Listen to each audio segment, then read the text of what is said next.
Welcome to lesson 8.2 for 4th grade math. We are working with field of vision today. This is technically part 2. We're on page 274. I did the math message on page 273, which was kind of a setup for what we'll be working on today. So the field of vision is basically the amount you can see when your head is turned forward. For instance, I know I have a window behind me right now, but I can't see that window. Okay, if I keep my head still just as it is right now, there's no chance of me seeing the window behind me. Now I can see the wall to my left, and I can see the wall to my right, but I can't see behind me. That's because a human only has a field of vision of 180 degrees. You might notice a similarity between a human's field of vision and a protractor, right? Because a protractor takes us all the way up to 180 degrees, basically half of a circle. Which, that's important to know because, while a human has a field of vision of 180 degrees, there's at least one animal out there that can see all the way around. And do you know how many degrees that would be altogether? If something could see not only 180 degrees forward, but also 180 degrees behind them as well, that would be a full 360 degree field of vision. And believe it or not, there is at least one animal who's got it. And we'll talk about that in a moment. But for the rest of us, the shaded blue here, that's our field of vision, like we just talked about. I can see 180 degrees. Most of us can see right around there. Some of you might say, hey, I think I can see 181 degrees. It might be true. It's not necessarily an exact hard and fast rule. Some may be able to see a little bit less, some a little bit more, but generally all in this range. That's our field of vision. What we can't see, for instance, the window behind me right now, this is called our blind spot. Okay, so today we're going to figure out the field of vision and blind spot or blind area of many different species of animal. And there's a quick way to do that. All right, since the maximum possible field of vision, like we just talked about, is seen all the way around, that means everyone is, or actually every equation is going to begin with a possible 360 degrees. And basically what we need to do is just subtract the information we already have. And if that sounds confusing, let me show you an example. Let's take a look at our table. The human, like we've already talked about so far, has a field of vision of 180 degrees. They want us to find the blind area of a human. So we know the maximum possible is 360 degrees, but humans can't see that. They can only see 180. So to find the difference between the max possible, 360, and 180, we will subtract. And our answer is going to give us our blind area, or our blind spot. So 0 minus 0 is 0. We can't do 6 minus 8. But we can borrow. Turn the 6 into 16 and then take 110 from the 3. 16 minus 8 is 8. 2 minus 1 is 1. And some of you may have already known that 180 and 180 is 360. So this means while humans can see 180 degrees, we just found out they also have a blind area of 180 degrees.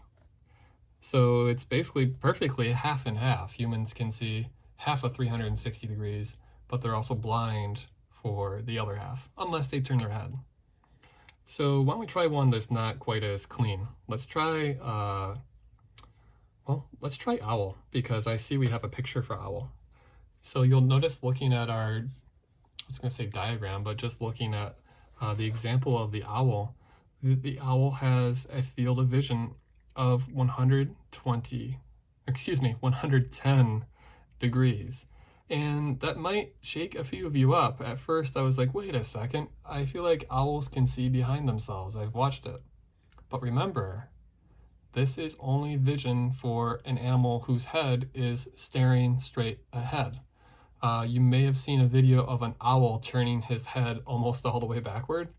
That doesn't count toward field of vision because he's moving his head. So when an owl is just facing forward, he can see approximately 110 degrees.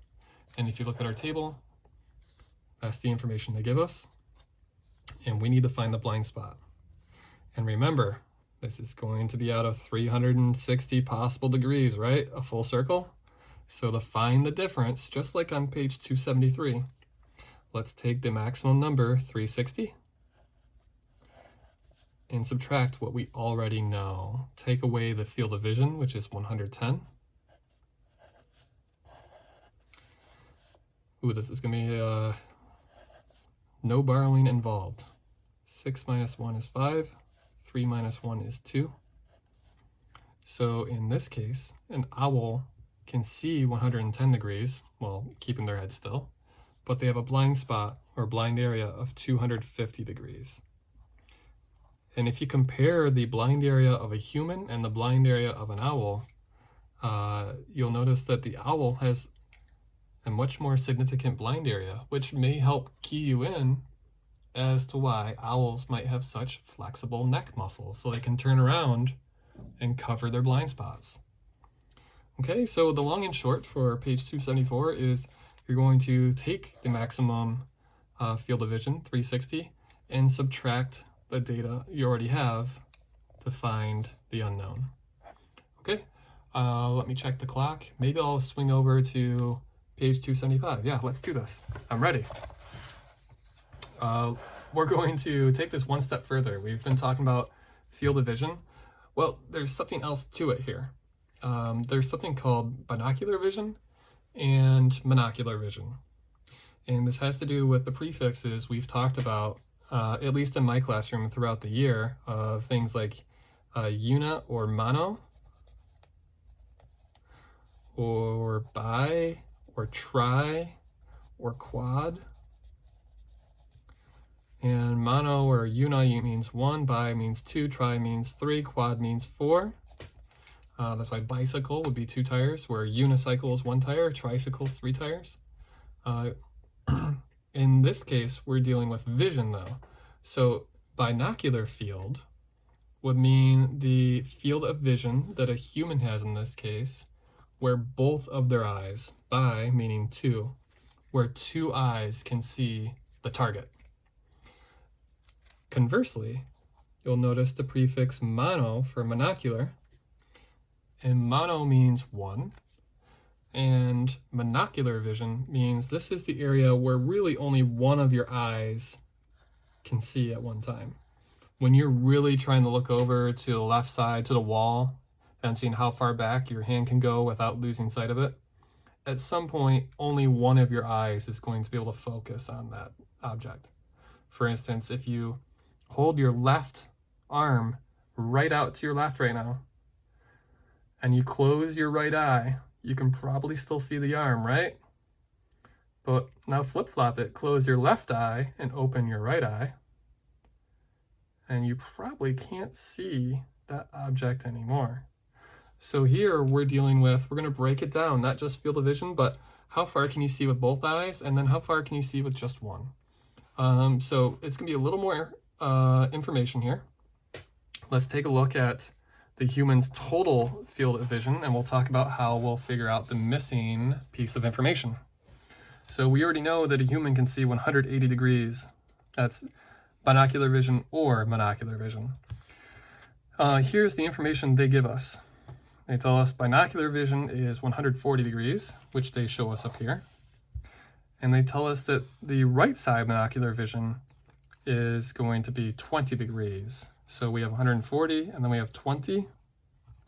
And they want us to find the missing field on the left side. So here's the cool thing. They already gave us the total that we need. It's 180. So that means when we add up this section, and this section, 1, 2, and 3, it needs to equal 180. So what we have so far, we have 140 and 20. And I know off the top of my head, 140 plus 20 that's just adding 2 10s. So 140 plus 10 is 150, 160. So we have 160 degrees already accounted for. And the question is, how can we get from there to 180? And there's a few things you can do. You could take the total, just like we did on 274, and you can literally do 180 minus what we have so far, and that will give you your answer. Or you could use some creative thinking here. You can say, well, we're at 160, so can I count up to get to 180? What would you have to add to get from 160 to 180? I think we can use more 10s. If we add 1 10, that gets us to 170. And if we add another 10, that's 20 total, that's 2 10s, that would get us to 180. So in this case, that tells me that the left side of the monocular vision would be 2 sets of 10s, 20 degrees, because 140 plus 20 is 160, plus 20 more equals 180. Do you see how this is working? So this is our total, and you need to find a way to add and get yourself up to it. The same thing will happen for the merino sheep, except you're going to be using, these numbers are not going to be quite as clean. It's not just 10s. This time you're dealing with 62 degrees of binocular vision, 104 left field of vision. And you'll have to add up to 270. I want to find one where we don't have the total field of vision already there. So actually that's pretty nice. It's the third, the fox. And in this case, here's what they give us to tell us the fox has just a 40-degree field of binocular vision. They tell us they have a monocular vision on the left side of 110, and then monocular vision of 110 on the right side as well. So all together, this bit of information should add up to a grand total field of vision. And you'll notice right up here with the fox, with this visual, that it looks like they can only see a little bit with both eyes. But man, look at that monocular vision. They can see way further than humans with their left eye, and way further with their right eye as well. So to find that total field of vision, you're going to need to add these three up, and it should equal your total field. Okay, I think that's the long and short of what we're working with today. If there's anything tripping you up or throwing you off, leave me a comment or check in with Dojo or email me. I did think I wanted to mention one that stuck out to me. This is just a fun fact. Did you happen to notice a horse's field of vision on page 274? Remember, the maximum field of vision is 360 degrees. That's seen all the way around you. And a horse is at 357 degrees approximately. That means a horse can almost see everything at one time. But of course, if you think about it, where are the eyes on a horse? They're not quite like a human where our eyes are on front of our head. They're kind of on the side a little bit, right? So in a way, when you think about it, it makes sense. But here's the other thing, with their eyes being separated so much.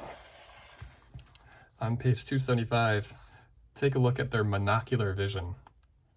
So they have a relatively limited binocular vision where both eyes can see at once. But we know at least one side of their monocular vision is pretty crazy when you compare that to a human. Anyway, that was pretty pointless. You probably could have quit watching this like a minute ago. Otherwise, again, questions, comments, let me know. And until then, I will see you next time. Adios, peeps.